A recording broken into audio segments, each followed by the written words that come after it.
It is Thursday, the 22nd of March, 2018, and you're listening to Skeptics with a K, the podcast for science, reason, and critical thinking. Skeptics with a K is a production of the Merseyside Skeptics Society, a non-profit organisation for the promotion of scientific skepticism on Merseyside around the UK and internationally. I am your host, Mike Hall. With me today is Marsh. Hello. And Alice. Hello. So, you might remember a few weeks ago, The Sun ran a headline where the headline was Flakenstein. Flakenstein. And they said snowflake students saying that Frankenstein's monster is actually the victim and have sympathy for the mass murdering creature, whatever, something along those lines. Yeah, I do remember that. Which at the time I tweeted something saying, astounding ignorance from The Sun here, because as many people pointed out in response to that story, yeah, the monster is a sympathetic character. Yeah, explicitly so. In Frankenstein. That's the point. Yeah, that's very much the point of that story, is that the monster is portrayed sympathetically. So I said, absurd ignorance by The Sun. I've since kind of reevaluated that, and I'm less convinced that it's ignorance from The Sun and more The Sun hoping that their readers are ignorant, because it's just feeding The Sun's current snowflake narrative. I don't know. I honestly don't know whether that which was the source of ignorance. But I think this basic reading comprehension is an important thing that seems to be going missing in all of those circles. In fact, one of our listeners suggested we talk about how interesting and compelling Jordan B. Peterson is. And one of the things that really pisses me off about Jordan B. Peterson is his reading comprehension is below like a secondary school level. I saw him give a talk which was entitled The Problem with Atheism. I think it was the title of the talk. And the talk was a 5-minute video, 3 minutes of which he explained the plot of Crime and Punishment. Okay. And he used a plot of Crime and Punishment to prove that when we don't have a God view in our lives, we're quite happy to just take what we want, in the same way that, is it Raskolnikov or Felnikov? I forget the lead character from Crime and Punishment's name, annoyingly enough. Sure. But in the way that he decides it's perfectly okay to kill the old lady and take all of her possessions because she isn't using them and he would make much more use of them and can spread them around and things like that. So that's proof that without a God in our lives, we just take anything we want and we don't suffer any guilt or remorse about doing so. It's like, you've not read Crime and Punishment. The whole point is he does that and the guilt drives him mad because man is inherently moral and part of their brain, and we can't just live in this world where we take and do what we want because we have an inbuilt intrinsic moral code outside of religion or not. So I think The Sun are just another example of the anti-snowflakes having absolutely no reading comprehension skills when it comes to literature. And what I thought was interesting, because The Sun was referring specifically to the book. It was in response, I think it's the 200th anniversary of the publication of Frankenstein, first edition of Frankenstein this year. And so there's a new publication, new versions come out. Some university professor has written a foreword to it. And in the foreword, he talks about how his students quite often express sympathy for the monster, even though the monster in the story is a mass murderer. Yes. A mass murder to the extent that several people are murdered. Yeah. By the monster during the course. Yeah, it's not a mass murder by American standards. It's like a Tuesday afternoon at school by American standards. But I thought in the interest of kind of steel-manning The Sun a little bit, I thought, well, most people probably haven't read Frankenstein. They're more likely to be familiar with the films. Yes, Boris Karloff. Than they are to be with the... Nuts on his neck. The thing. Not nuts on his neck. Not nuts on his neck. No. Oh, my God. Electrodes on his neck. Well, the electrodes. There's no bolt heads on those. Oh, really? They're holes, rather. They're meant to be electrodes on his neck, you see. But I've not read Frankenstein, and I know the gist of the story. Yeah, and I know the gist. I've not read Frankenstein. And I've not seen the films either. Like... It's, well, that goes without saying. Well, exactly. So it's. I'm in the midst of reading Frankenstein at the moment. Because of that. Yeah. It's specifically it's because of this. I read it at university. Yeah, season. But before I read Frankenstein, I went off and I watched all of the Hammer Frankenstein movies from the 60s and 70s. Watched through like all the. I think they did 6 with Peter Cushing and then one extra one without Peter Cushing. I see. And I've watched through all of those Hammer Frankenstein movies, and what I thought was interesting is that. With the probable exception of maybe the first one, which is a more direct adaptation of the book, ironically enough, the monster is played sympathetically in every single film. Really? The monster kills people, undoubtedly, but every single film, the monster is played sympathetically. So you've got like the second one, which is Revenge of Frankenstein. The monster isn't even made from body parts. It very quickly in the Hammer Frankenstein becomes someone who's just doing brain transplants. Oh, so he gets a complete dead body and just puts a new brain into it and brings it back to life. Ah, that's right. Yeah. And the brain is supplied by his assistant Carl, who is who's disabled, and Frankenstein has said, well, if you help me escape at the end of the first movie, if you help me escape, I'll make you a new body. And he makes a new body, and it's not a monster, it's not a square head, none of that. It's just a guy. Just a guy, yeah. Because that's easier to film. And he transplants Carl's brain into it. And Carl then wakes up in his new body and says, oh, what's going to happen now? And it's like, well, we're going to tour. We're going to go on tour. We're going to show your old body and your new body, and we're going to show it off to the medical establishment and say, look, this was what he looked like, and we've transplanted him into a new body, and isn't it brilliant? That's a shit tour. What you're doing is you're touring with a man and a corpse. Yes. And you're saying, but he was the corpse. Was he? The corpse. Was he? Yeah. And then Carl says, well, I've spent my entire life with people staring at me. I don't want to be stared at anymore. Yeah. So he escapes and burns his old body. Right. Breaks into Baron Frankenstein's lab, burns his old body, is then caught by the janitor, who just thinks he's a burglar. Right. The janitor doesn't recognise him. Kicks the shit out of him. That causes brain damage, which then causes Carl to go on the murderous monster rampage. That happens in the brain damage film. Is the murderous monster rampage. It's because it's brain damage. In the first film, Curse of Frankenstein, where Christopher Lee plays the creature, which is made from body parts. Again, it's brain damage. Frankenstein's holding the brain, and his assistant tries to wrestle it off him, and it gets whacked against the wall. And that's why the monster is the evil, murdering, rampage, killing monster, is because the brain was damaged. The second one was called Revenge of Frankenstein. Revenge of Frankenstein. First one was Curse of Frankenstein. Second one was Revenge of Frankenstein. But Frankenstein did not take any revenge in the second one. He does. Does he? Yeah. In fact, he's got a line where he goes, I swore I would have my revenge. Oh, really? Except in his Peter Cushing voice. Yeah, no, I'm not talking about the Carl / murderous, because obviously the cliched thing to point out is that Frankenstein is the name of the man, not the monster. Yes. So Dr. Frankenstein has revenge in the second one. Yes, he does. Yeah. Does he? Because it's revenge. What is he venging? It's revenge against the people who chased him out of town and sentenced him to death and took him to the guillotine in the first film. Yeah. He's saying, I'm going to prove them all wrong and get my own back. Okay. His revenge is an academic revenge. Yeah, I'm going to build it. I'm going to publish in Nature and prove them that I was right the whole time. Wow, that's not the kind of... I bet that missold or misled quite a few audiences. Like, Frankenstein's going to get his revenge. What's he going to do? He's going to publish in a highly accredited academic journal. They're going to be so miffed. There was one of the films was Frankenstein Created Woman. And that was... there isn't even a brain transplant in that one. It's a soul transplant. Frankenstein isolates the soul with a force field. Gotcha. And transplants a dead guy who's called Hans. Yeah. Transplants his soul into his recently drowned girlfriend.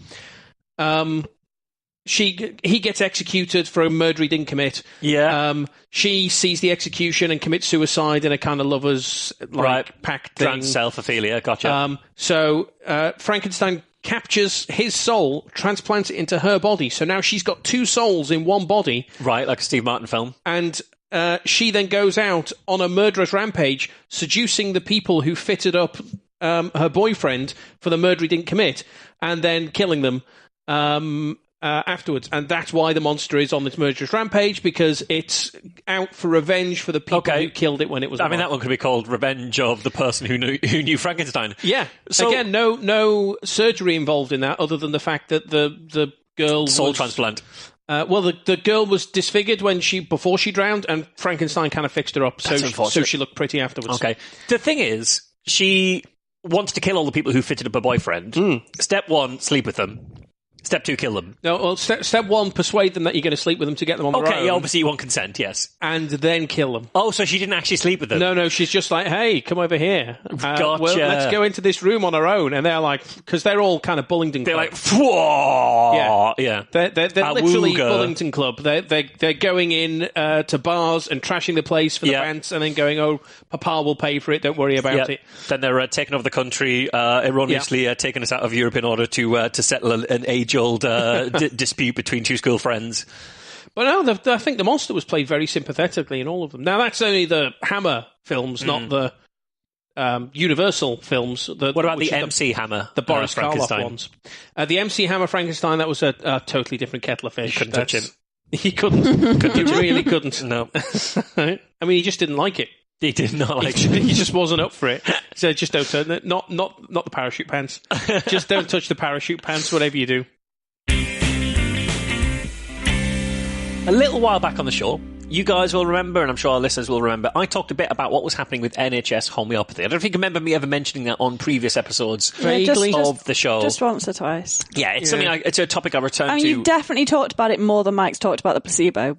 But we don't get people complaining about you talking about that a lot, and we do get people complaining about Mike talking about placebo a lot. I think Mike might have mentioned placebo more often than I've done NHS homeopathy. He did an entire year where all the shows are placebo. No, that was like 25. It wasn't an entire year. A, and B, you've been doing it on and off for 9 years. On and off. I've done lots of other stuff too. But anyway, yes. I bet you've done more. I only ever do it when we have made a tangible new difference to the homeopathy question in the UK. Recently?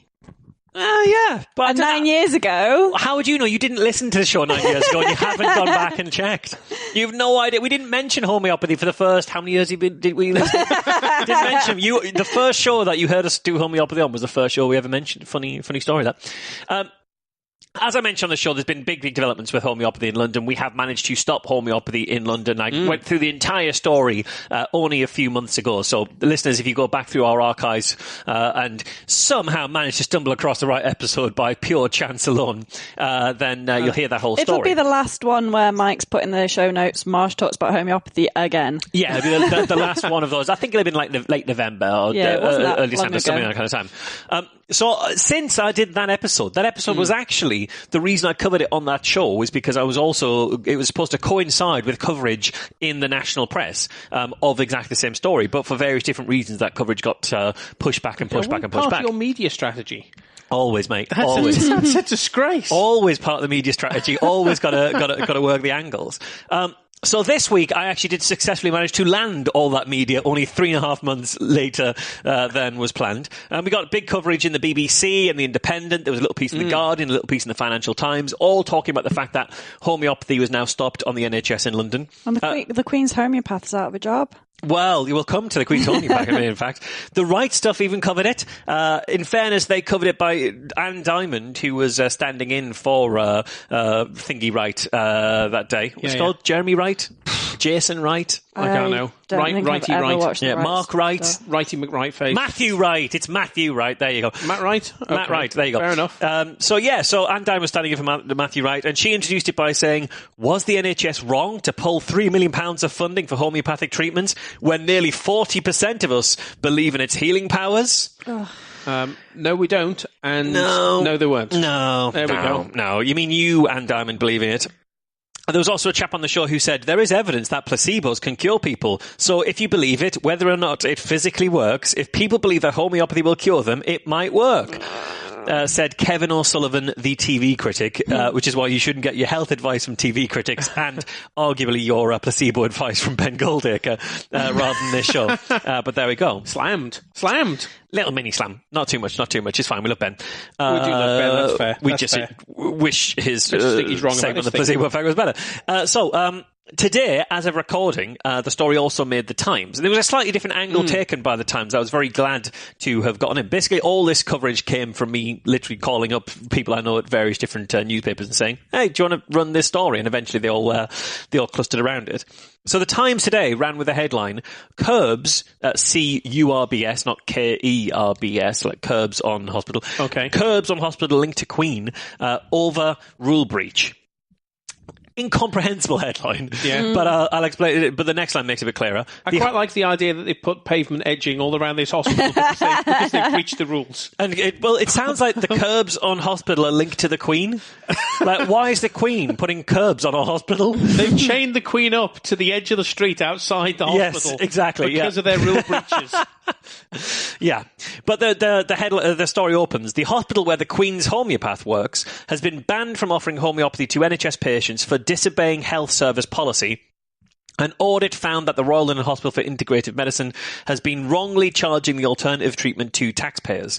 What's interesting about that story, actually, was it's the only one to mention the fact that there's a breach in policy and that the NHS was already saying don't spend this money on homeopathy. All the rest of them just said they've stopped. Yeah. This was the only one that have said they should never been doing it or shouldn't have been doing it for a while, really, that they were disobeying health service policy. Sure.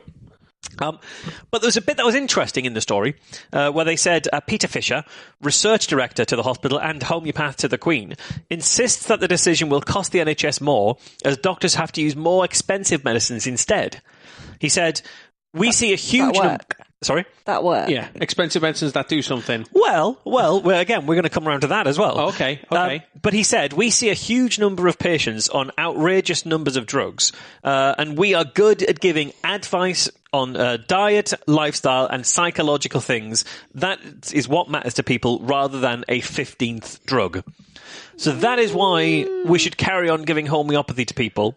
Because the homeopathic hospital is good at giving advice on diet, lifestyle, and psychological things. Yeah, all those things are homeopathy, though. Nah, they're not. They're not, are they? They're not. That's one of the key things. It's really interesting. He didn't say we're good at homeopathy or homeopathy works. His argument isn't homeopathy works. His argument is when you see a homeopath, they might mention something offhand that might actually work as well. And of course, a homeopath is not the expert on diet, and a homeopath is not the expert on psychological things. You want a psychologist or psychiatrist for that one. I love that the phrase was psychological things. Yeah, stuff. That's brilliant. That's genuinely brilliant. It is. And the thing is, there are obviously NHS facilities that do dietary advice, and you don't have to get that dietary advice from a homeopath. In fact, your GP can give you dietary advice and things too. So it was great to see that piece in the Times, but it did prompt a follow-up question I got asked by the Times, who pointed me towards a new study that was coming out in the British Medical Journal Open, their open access journal there. And he said they've got this, the Times journalist said, they've got this piece suggesting that alternative medicine training could help cut antibiotic prescriptions. And the journalist asked, is this the power of the placebo effect? And is Peter Fisher right to say that this shows how banning homeopathy might end up increasing drug costs to the NHS? You're trying to steal my bit. Well, I'm sort of stealing your bit. I'm also going to look at a study. So, you're definitely stealing my bit. This is the press release that accompanied the study that I was sent by the paper. Now, this is actually as we're recording it, the embargo for this paper for this study expires this evening at midnight. Okay. So this hasn't made it into press anywhere yet, and because we're recording it now but releasing it later, we can talk about this. Okay. So the press release that was sent around journalists read, surgeries employing GPs with additional training in complementary medicine appear less likely to prescribe antibiotics. GP surgeries with doctors who also have training in complementary and alternative medicines appear to be less likely to prescribe antibiotics to patients and may hold the key to reducing overprescribing of these drugs, suggests a study published in the journal BMJ Open. So let's take a look at that study. Okay. The study is entitled, Do NHS GP surgeries employing GPs additionally trained in integrative or complementary medicine have lower antibiotic prescribing rates? Retrospective cross-sectional analysis of national primary care prescribing data in England in 2016. Catchy. That's the title. It's a Daily Mail-esque title for its overwhelming length. Can we pop that into a tiny URL or something just to get that title down a bit shorter? Get it right down. But it then goes on to say that researchers compared normal GPs with GPs of practices with an integrative medicine element and looked at how their prescription rates of antibiotics measured up. Okay. That's what they've done. So this is a study with a lot of participants. There were 7,283 NHS GP surgeries involved in this study, in fact. But they needed to find GP surgeries which support CAM. which is obviously much smaller. So the researchers looked for GPs who were trained in one of the big 5 CAM therapies as defined in the House of Lords 2000 report. Yes. And those big 5 are chiropractic, osteopathy, acupuncture, herbal medicine, and homeopathy. Right, okay. And they also threw in anthroposophic medicine as well. So you've got these... For the bants. Exactly. You've got these 6 areas. Yeah. These are different types of CAM as defined by the House of Lords. Let's find GPs who are trained in these areas. Different types of mutually contradictory CAM, but, who cares? Absolutely fine. Doesn't matter. Doesn't matter, mate. Doesn't matter. So to find GPs who are trained in each of those areas, they scanned the list of various bodies for each of those areas. So the General Osteopathic Council, General Chiropractic Council, which is interesting because I didn't think, to my knowledge, there was any chiropractic fund on the NHS anywhere. That was my understanding, but I could be wrong. And similar with osteopathic, not directly funded, but there are almost certainly GPs who are also trained in some of those modalities. That next 4 years for good thinking then. Well, we've got to do something to keep the mortgage going. Stay exactly. relevant. They also looked at the British Medical Acupuncture Council, the College of Practitioners of Phytotherapy, which is like herbal medicine, the National Institute of Medical Herbalists, the Register of Chinese Herbal Medicine in the UK, the United Register of Herbal Practitioners, the Association of Traditional Chinese Medicine and Acupuncture UK, British Homeopathic Association, Faculty of Homeopathy, Anthroposophic Health, Education and Social Care Movement. So they scanned all of those bodies looking for people who were registered as GPs. And once they'd found these GPs, they'd then identify which practice they were at. Mm-hmm. So of all of those bodies, they found 21 GPs in total. Wow, that's not a lot of GPs. No, it surprised me as well. But I think this is, they needed not just GPs who were on those bodies, but who were also then registered to... also in a practice somewhere. Exactly, yeah, that was my understanding, yeah. So some of these GPs were either trained in one of the CAMs identified, and they were then employed specifically for that CAM therapy. So they are the homeopath at this clinic. Or they were employed as a GP, but bringing that CAM background. Now, as far as I can tell from reading the study, those 21 GPs were registered at 9 NHS practices, at best I could tell. So they took the 7,088 patients registered across those 9 surgeries, and then they took a weighted sample of patients from the 7,274 non-CAM GP surgeries on the NHS, and they found a sample basically that would be weighted. There were 6,698 patients in it. So 6,698 patients from 7,274 surgeries, and then the 7,088 patients from the 9 surgeries. And those are your 2 different groups to compare with each other. Okay.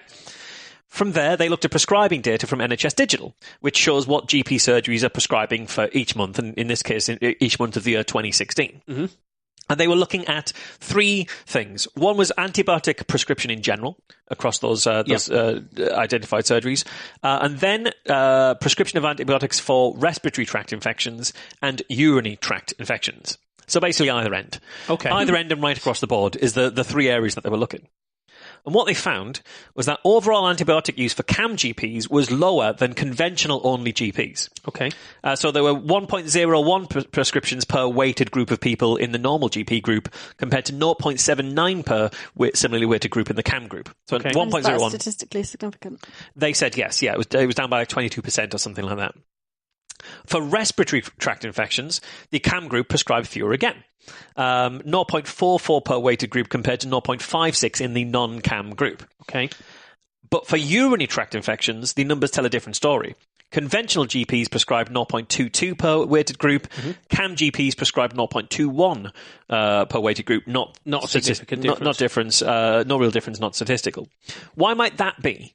Well, because urinary tract infections are quite often bacterial and need to be treated by antibiotics, and respiratory tract infections are often viral, and antibiotics do nothing. And if the doctor gives them out, it's just as a placebo to get you out of their office. Yes, that is exactly what this is, Mike. So bear in mind, this was presented, as far as I can tell, this was presented by Fisher to the Times as evidence that antibiotic spending will increase if homeopathy is taken off the NHS. And as we're recording this, it's before the embargo lift, so I can't see if this has gotten any press pickup. It may well be that tomorrow this is all across the papers proving how conventional medicine needs to take on board CAM therapies in order to lower antibiotic use, because if you are CAM trained, trained, you You've can got give a people different placebo you can give them instead of antibiotics. Some might say that, yeah. But I guarantee they'll miss that key context, because even in the study it specifically says the National Institute for Health and Care Excellence guidelines, so NICE guidelines, on respiratory tract infection management advise a non-antibiotic prescribing strategy or a delayed antibiotic prescribing strategy for patients. So basically, wait and see, and if it doesn't go away, maybe this one's bacterial, but otherwise we assume that they aren't. Yes. Yeah. The NICE guidelines on uncomplicated UTIs in women advise offering symptom relief and an antibiotic to all women with a suspected UTI.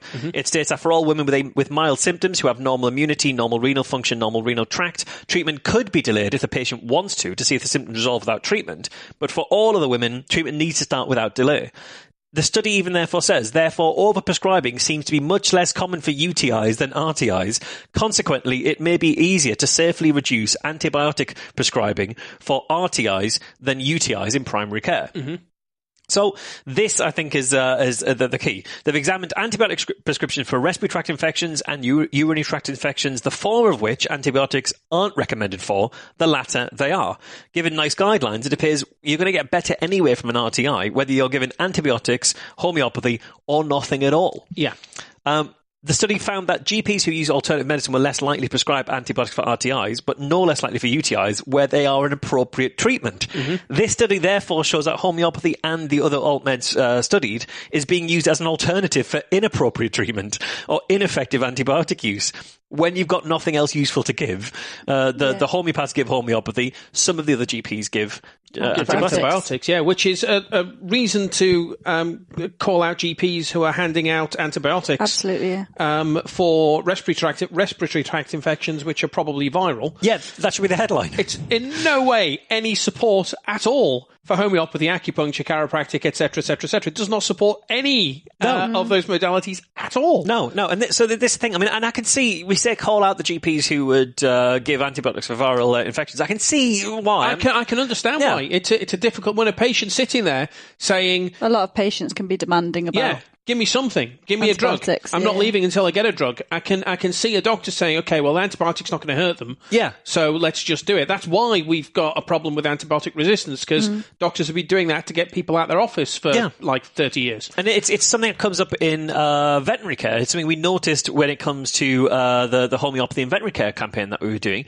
One of the things that Danny Chambers, the vet involved, was saying is that at the moment, a lot of vets just give people antibiotics because they don't feel, if you say, oh, wait and see, this is going to go away by itself, they feel you haven't done a good enough job, so they convince you to try and give antibiotics anyway. And one of the arguments against homeopaths in veterinary care is they're going to give you sugar pills, and the owner of the animal goes away thinking, well, I've got my pills, so it must work. And they're being trained to expect pills when you get treatment. Yeah. And then they go and see a normal vet about something else, and they insist on getting something. And this is how we end up with overprescription of antibiotics. Exactly the same thing is happening in human care. And the homeopathy, it's the argument against, well, if it's just a placebo for the worried well, it's absolutely fine. You're conditioning people to equate pills with treatment, and therefore no pills with no treatment. Yeah. And this is one of the side effects of that, really.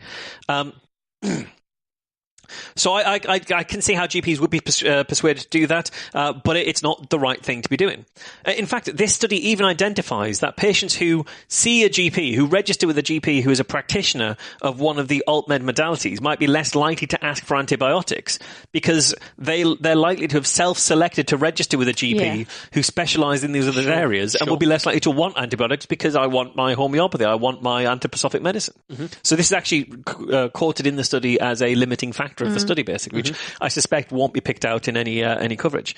This study doesn't show that homeopathy is a good alternative to antibiotics, but that it's just something else a GP can give out instead of antibiotics when neither of those are going to be useful. Importantly, in fact, crucially, the study says fuck all about whether homeopathy or any of those other modalities work or whether they do anything at all, because it doesn't look at that. It doesn't even look at whether the patients got better or not. Does it not? It doesn't even look at the health outcomes. No. So it just, they prescribed less antibiotic. All our patients died, but they didn't prescribe any of them antibiotics. Exactly. It doesn't look at the outcomes because it can't. It's not, the study isn't built for that. It's just saying, let's look at these two populations of GPs and let's look at the numbers of prescriptions they've had. And that's all it really looks for, really. I think they do take out, they control for diabetic patients, I think, and take those out. So they have done a little bit of like, well, this is a confounding factor. Sure. But there's no follow-up to what any of these patients are doing. So this doesn't even say anything about the power of the antibiotics. It's got nothing to do with the power of placebo, and I think I was quite astonished to see a journalist saying, "Is this because of the power of placebo?" So, no, they aren't. We don't even know if they're getting better. That's the point here. We don't know. We've got no idea of the outcomes. For this to be raised as a defence of homeopathy or the Royal London Hospital for Integrative Medicine misses a number of pretty obvious key points now. The study looks at antibiotic use for infections where antibiotics are inappropriate. It's talking about overprescription. It's not talking about substitution to use being just as effective. The Royal London Hospital for Integrative Medicine wasn't just giving homeopathy to patients with a specific infection that doesn't respond to antibiotics. They were treating patients for infertility, anxiety, eczema, even more than that, because we couldn't get a good list of what they treat patients for, and we've been asking for years. They don't seem to want to give us that list. Whether homeopathy is no worse than something that's ineffective for one specific condition does not endorse its efficacy as a treatment for any other condition. It's not a justification for having it on there. The study says nothing about whether homeopathy works. It wasn't designed to find that. It's got no way of doing so. And the answer here is to educate GPs against prescribing unnecessary antibiotics, not to make other ineffective treatments more widely available. So I don't think when the journalists ask, is Fisher right in saying that the removal of homeopathy from the NHS will increase the spend on other drugs? And this is proof of that. I don't think that case can be well argued, because this would suggest that GPs who currently give homeopathy or one of the other types of alt-med, if they weren't allowed to give homeopathy, would start overprescribing antibiotics when they shouldn't be. It's literally Fisher. It'd be the case of Dr. Peter Fisher from that hospital saying, well, if you stop me giving people homeopathy, I'm going to start giving them antibiotics when I'm not meant to. Yeah. And if that's the point he's making, fine. But I really don't think that's what he's suggesting. And I really hope no journalists take this study the wrong way. I suspect they might. A few weeks ago, a listener, Nick, wrote to us saying, I've recently discovered a new form of bullshit that I thought you guys might be interested in. A cafe near where I live sells bread made with revitalised water. Okay. He sends a link to the details behind a particular device which generates revitalised water and how this device claims to work. It's revitalised water, not Revitalite water. Revitalised. Okay, that was like the buttery spread, isn't it? Vitalite. It was, yeah. BioWater Tech claims to be the UK's first and only revitalised water centre and is based in Camden, London. They say water is the fundamental requirement for life. Which, if we're nitpicking, I'd say it's one of the fundamental requirements for life. Not the only one. It's not one of my cat's fundamental requirements for life, because I cannot get her to drink water for love nor money. She eats wet cat food, so I get she gets a lot of her moisture from that. Yeah, if they eat wet cat food, though, she gets sufficient moisture from wet cat food. Really? I have the opposite problem with my dog. He drinks gallons of water. Like, I've never seen a dog drink as much as Lupin does. Oh, you put my mind to rest there, because I've got little bowls of water lying around, and she walks over to him, like, looks at them a bit and goes, maybe not interested. Yeah. They say, you use it every day, you are 60% water, isn't it time you gave yourself the best water possible? The company are selling units that revitalise your water using Grander technology. Grander technology? Yeah. Then what? Or is it Grandar technology? So just Werther's Originals and Flat Cats. Grander technology was invented, for want of a better word, by Austrian Johann Grander, who was born in 1930 and, according to Wikipedia, trained by the Nazis when he was 13 to work in agriculture. Blimey, trained by the Nazis? That's a hell of a line for your CV, isn't it? I'm sure that's not on the Grander Technology website. I have not seen any mention of Nazis on the Grander Technology website. When he was nearly 50, he gave up his career and founded a business for Grander Technology, utilising this process that he had apparently invented. So what is Grander Technology and revitalised water? According to BioWater Tech, water is not just H2O, it has structure from water clusters. they say, which isn't totally untrue. Water is made up of both hydrogen and oxygen, and these two molecules can form a hydrogen bond, which is a weak electrostatic bond giving a slightly positive charge. But the important thing to understand here is that a hydrogen bond is a weak bond that is continually turning over. Hydrogen bonded water can form clusters, which we don't fully understand, partly because it's quite hard to study weakly bonded complexes. But because we know how water is bonded and how these bonds work chemically, we can therefore predict how the water clusters will be structured. Whenever you say a weak bond, I just keep thinking George Lazenby. Instead of this ordered structure, though, BioWater claim, the structure is affected by every chemical or process that the water has encountered. No matter how much you filter water, it will always keep the structure and add to it. This is called the memory of water. Oh, we've got memory of water now.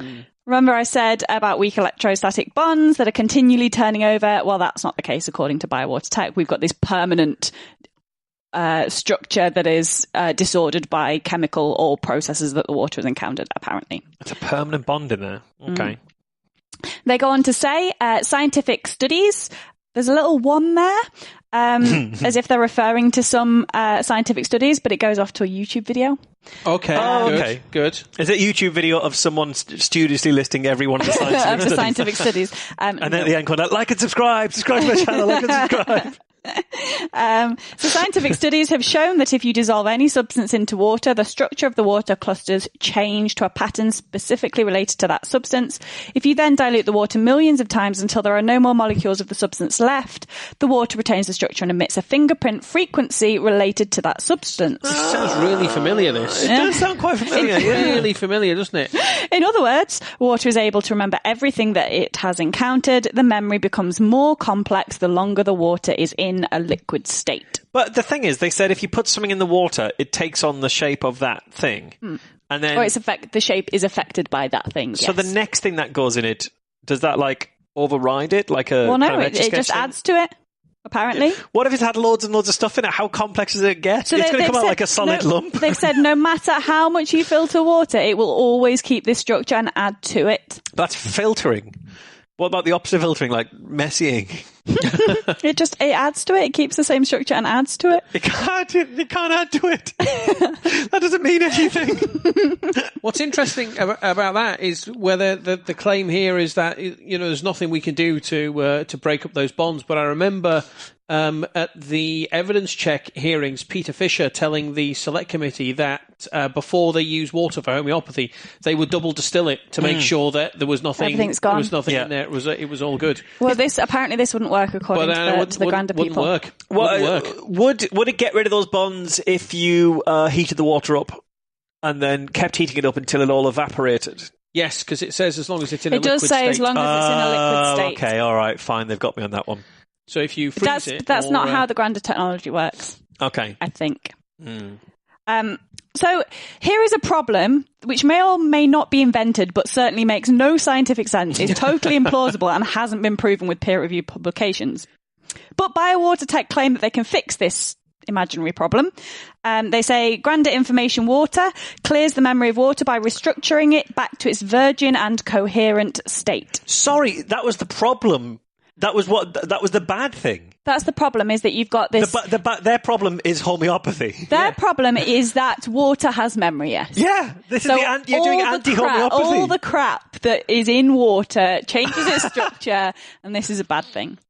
Wow, I hope the people who believe in this are also homeopaths. I hope they'd use homeopathy at the same time. So, grander information water clears the memory of water by restructuring it back to its virgin and coherent state. It returns water to its fullest potential for nourishing life. Think of it as a way of defragmenting and reformatting a hard drive. The result is a water like no other. Right. I was thinking more like the water's got a little button on the back that you have to push with a pencil. You have to hold it in for 5 seconds before it'll reboot. I like think of it as defragmenting a hard drive. It's like, think of it as something that was only useful or relevant for a very, very narrow slice of time, for about a 10-year period in all of human history. Grander information water is a specific term. All 3 words are capitalized. Okay. They say Johann Grander invented a system of treating pure glacial water from the Tyrolean mountains to create information water. This water acts as a powerfully tuned antenna, receiving specific frequencies and emitting them to all water in its proximity in order to restructure it. I know what you're thinking. This sounds like complete nonsense. That is literally what I was thinking, although I was thinking bollocks rather than nonsense. Well, I was thinking much the same thing. It says any or water in its vicinity, like defined vicinity. Does it have to be in contact? Could it do it through walls? It can just be nearby. It can be nearby. So like a glass of water next to a glass of water? Yes. Yeah. In fact, yes, they have images of water, of Grander information water stood next to normal water, and they tell you that after some period of undefined time, there will be a change in the non-Grander water. But that's next to. What if it was a foot away or 2 foot away? It'd be an inverse square rule, wouldn't it? Everything's an inverse square rule. Yeah, that's true. That is true. Apparently, they've thought of this sounding like nonsense. They ask, does it work or is it nonsense? To which does it just say yes? Yes, it is. Yes, it's just nonsense. Yes, it is. You got us. You got us. My granddad made this up. Yeah. To which they answer, we asked the same question. The method for creating information water is proprietary, so we cannot explain exactly how it works. Convenient. But we conducted rounds and rounds of double-blind tastings, and we were amazed. We found that liquid that was left in the proximity of the Grander units produced a smoother, more lubricating drink. What? We tested it with water, tea, juice, and even with fruit. Try it with grapes. Hang on, a smoother, more lubricating water? I tell you what, I am fed up with drinking rough water. Oh, God, it's so rough. It really is. Like trashes the inside of your mouth. It's terrible. If it makes the water smoother, could they, stop a storm at sea? If you just put one out, it's like... just calm it out. They say the results were always the same. You could feel a textural difference and taste an enhanced flavour. So, Grander water definitely works because it tastes differently. So what other properties does Grander water have? I mean, Ribena tastes differently as well. It doesn't actually mean anything at all. In addition to the improved texture and mouthfeel of things containing water, it also apparently has enhanced self-cleaning properties.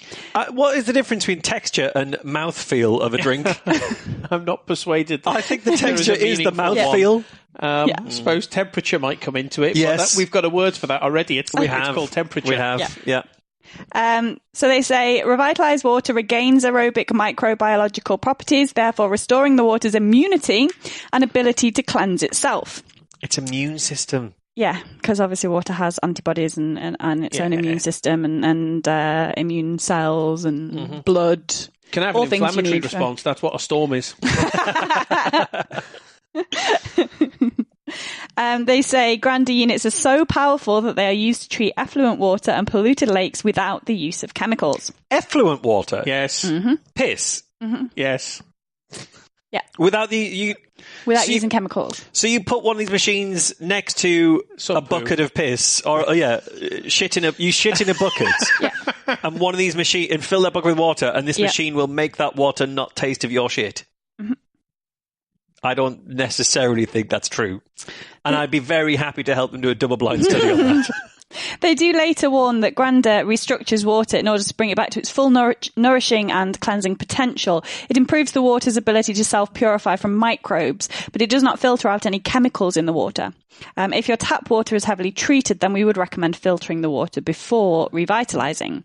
So the urea in pee probably wouldn't get cleared out. Okay, so it would just clean all the stuff that wasn't dirtiness. If you filter out all the crap and then use this machine, it tastes like you filtered all the crap.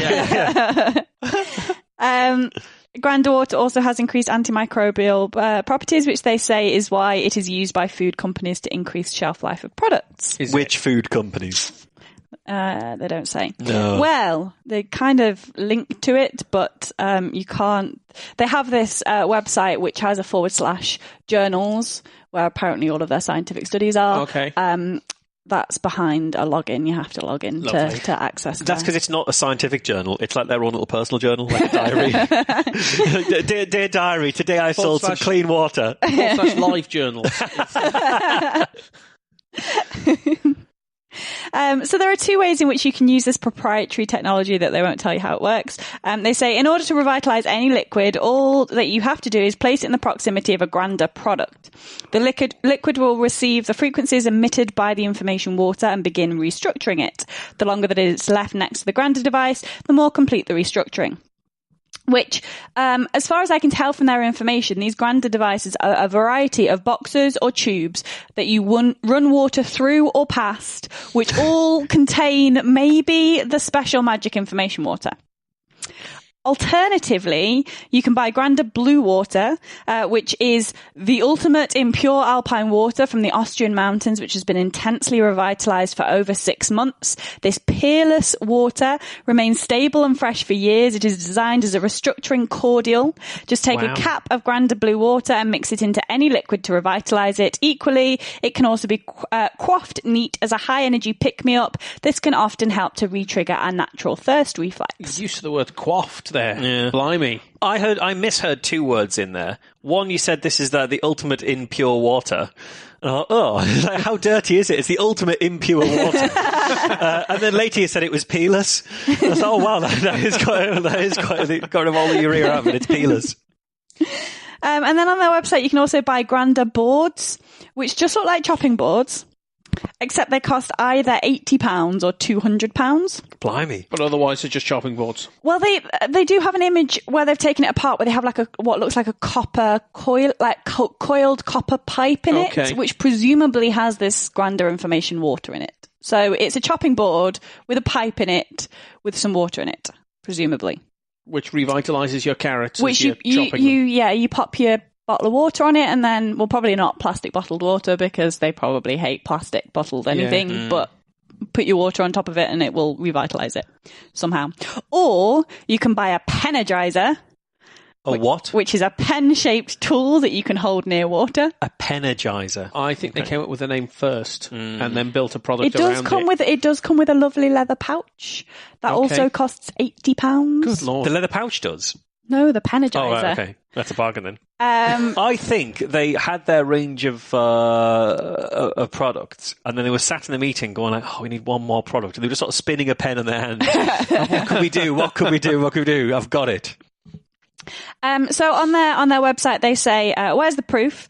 There are several scientific studies that show the ability of revitalized water to self-purify and resist microbes. Oh, excellent. This, again, links to this journal page that I can't access. Not so excellent. Okay. Although they have little numbers next to these claims, it is impossible to verify them. Yeah. They say the most powerful evidence comes from industries around the world that have adopted Granda water.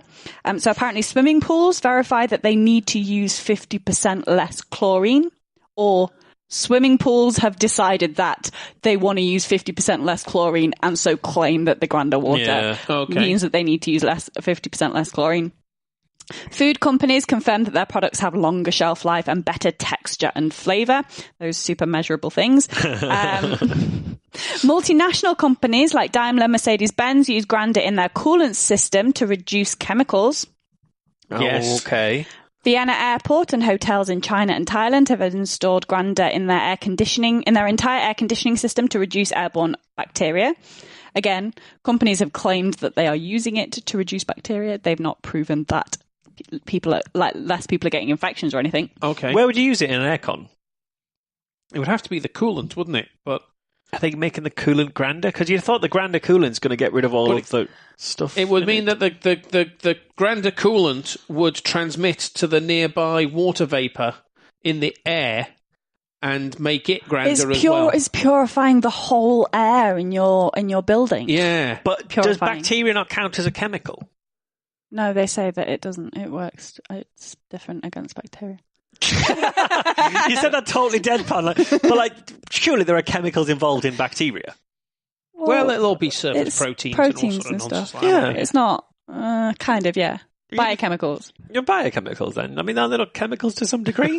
Because they said any. Well, I mean, everything's chemistry. But they said any chemicals that were in the water will stay in the water, but it'll be pure. That was one of the claims. Yeah, the chemicals will, but the microbes won't. Okay. Because the immune system of water. So it'll just turn the bacteria into biochemicals. Just harmless floating proteins. Yeah. Okay, that sounds lovely. They say they also have questions. Does this affect only drinking water? They say it affects anything which contains water. Try it with your favourite glass of whiskey or wine. Use Grandeur to improve the flavour of your fruits, or to use Revitalised water in your cooking. Revitalise your honey or cup of tea. They also say that there are testimonial reports of dermatologists using Revitalised water to treat eczema and other skin conditions. People who wash with the Revitalised water feel a clear improvement in the softness of their skin, and hair becomes softer and more manageable. They also say that studies have shown, again, linked to this magic journal page that I can't log into. Studies have shown that growing fruits and vegetables with the Revitalised water improves yield, flavour and texture. There are bakeries in Germany that swear by Revitalised water for higher quality bread.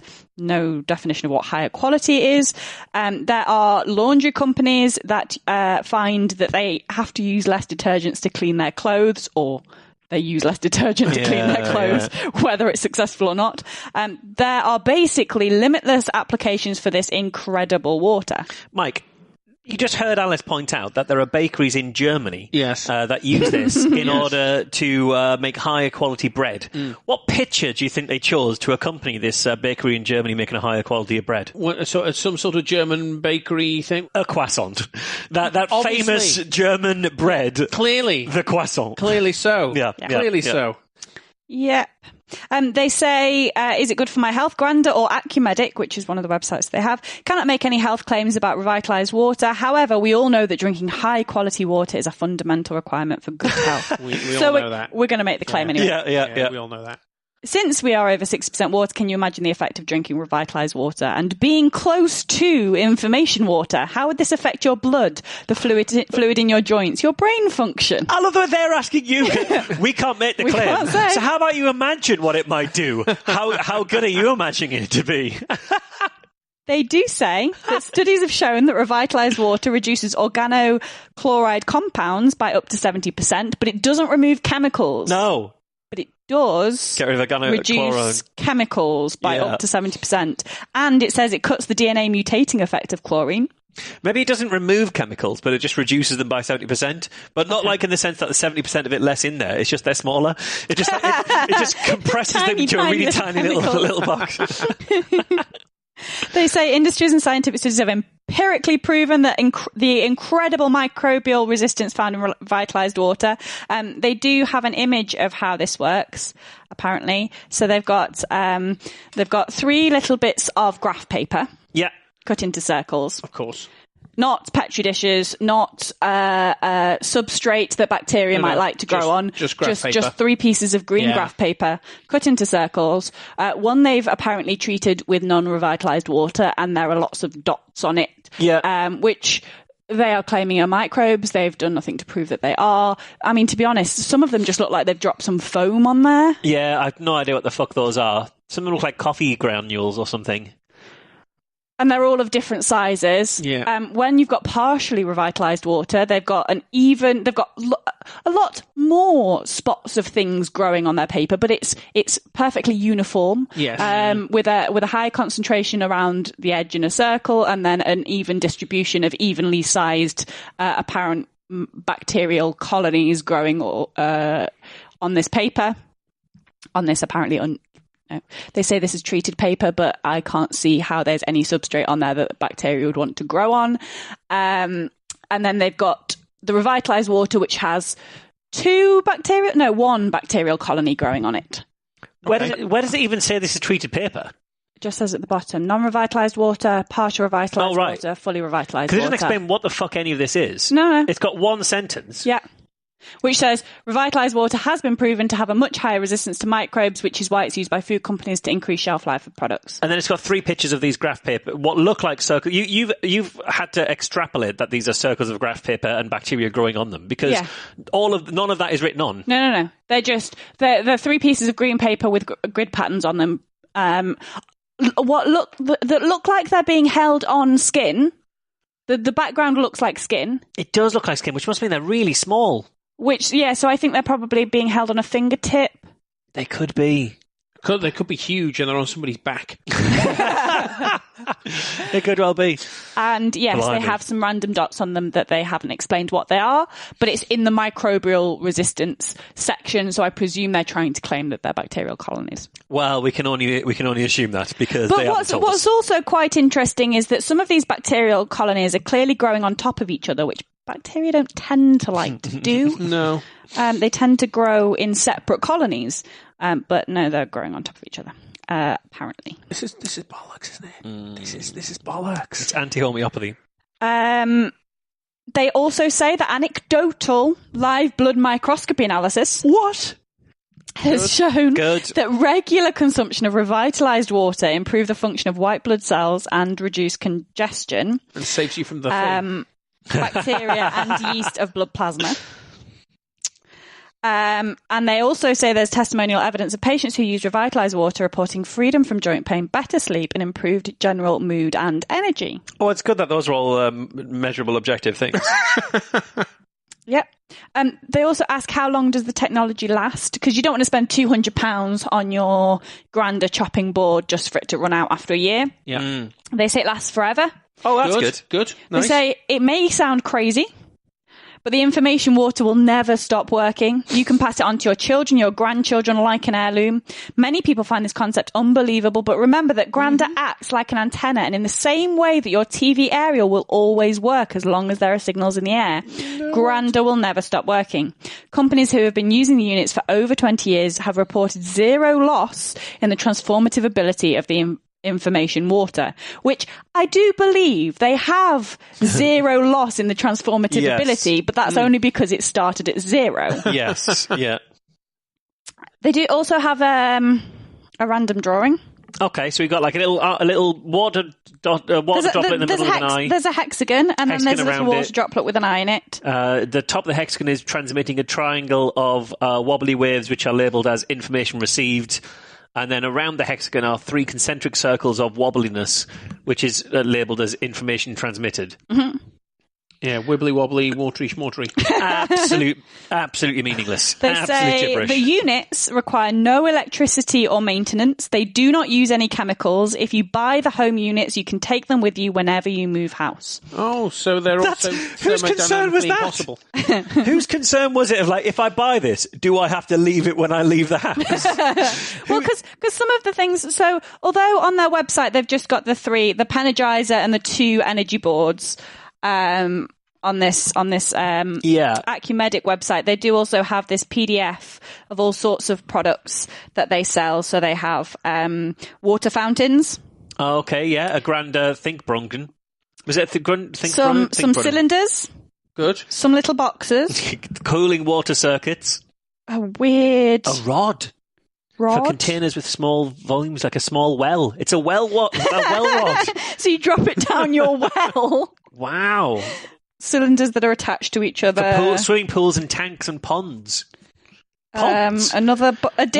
Differently shaped box. Well, if you've got fish in your ponds, then you want them to have revitalised You water. want them to be healthy. You want to be little fish pretty healthy. Yeah. Oh, okay. My step-granddad's got a pond in his garden, and he's got koi carp in his pond. But does he put And you want water? Sterling to be healthy from revitalised water. I imagine fish are even more than 60% water. Why would you imagine that? Because they're all squishy. I thought you were going to say because they're around water. But this is nonsense.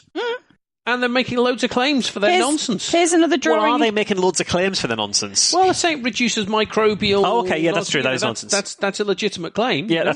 Here's a drawing of how the magic box works. So it's just a box filled with 3 small reservoirs of water. Yes. That your water runs round. As far as I can tell, yes, that's how it works. Apparently. It says no electricity, no chemical additives, no service or maintenance.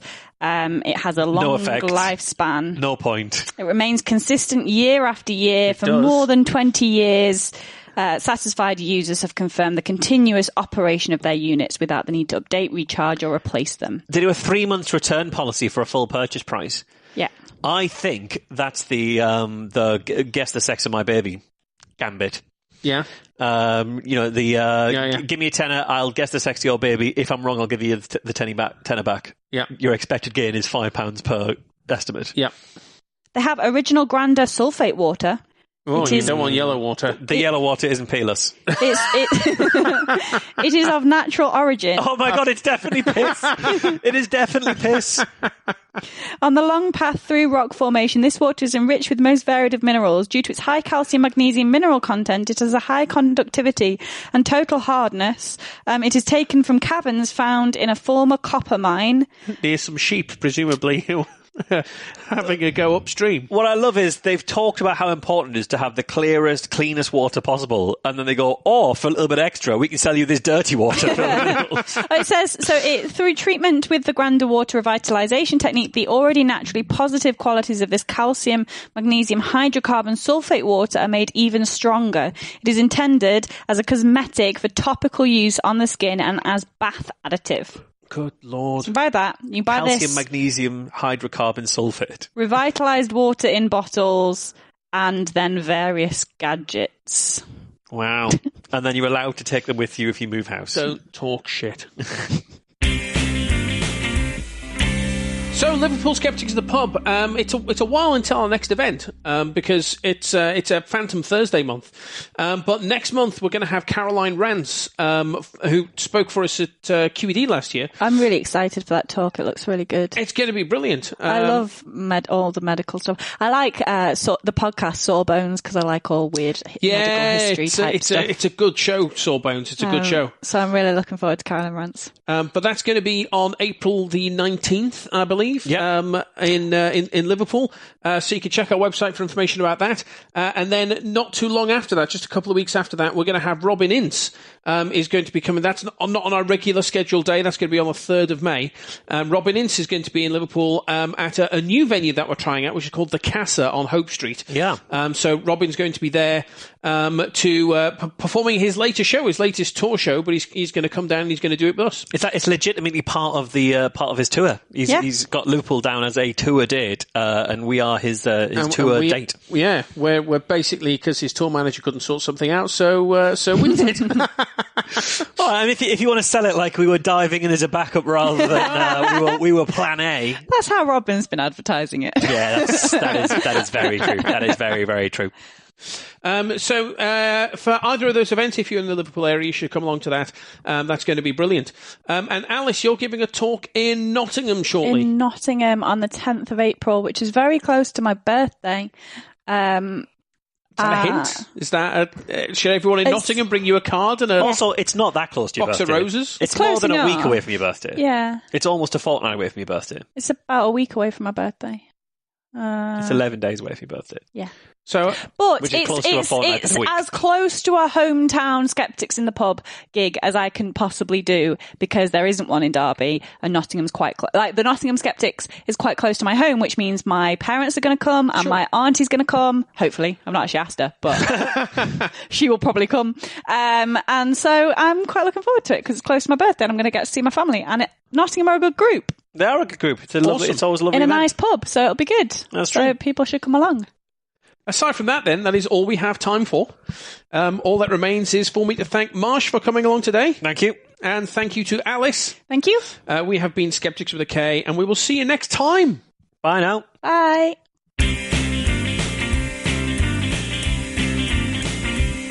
Skeptics with a K is a production of the Merseyside Skeptics Society. For more information, visit our website www.merseysideskeptics.org.uk or email podcast@merseysideskeptics.org.uk.